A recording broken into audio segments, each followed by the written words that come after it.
சென்னை சைதாப்பேட்டை கிண்டியிலும் மழை தொடர்ந்து பெய்து வரக்கூடிய நிலையில் அது பற்றி களத்தில் உள்ள செய்தியாளர் பாலாஜியிடம் விரிவான விவரங்களை கேட்கலாம். பாலாஜி, விவரங்கள்.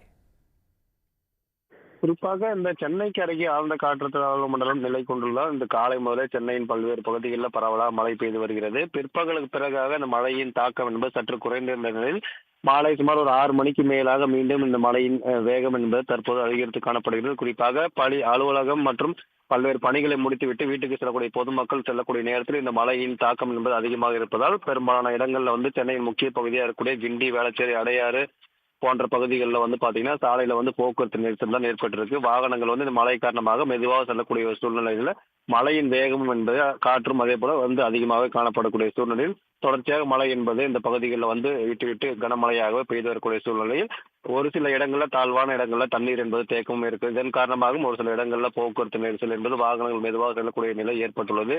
அந்த தேங்கி இருக்கக்கூடிய தண்ணீர் போன்றவற்றையும் தற்போது மாநகராட்சி தரப்புல இருந்து தொடர்ச்சியாக இன்று காலை முதல்ல வெளியேற்றக்கூடிய சூழ்நிலையில் மாலைக்கு பிறகு மீண்டும் இந்த மழை காரணமாக தற்போது தண்ணீர் தேக்கம் மீண்டும் அதிகரிக்கக்கூடிய சூழ்நிலையில் அந்த தண்ணீரையும் உடனுக்குடன் வெளியேற்றும் பணிகளும் தற்போது மாநகராட்சி அதிகாரிகள் ஈடுபட்டு வருகிறார்கள். தங்களுடைய விவரங்களுக்கு நன்றி பாலாஜி. உடனுக்குடன் செய்திகளை தெரிந்து கொள்ள சன் நியூஸ் பெல் ஐகானை கிளிக் பண்ணுங்க.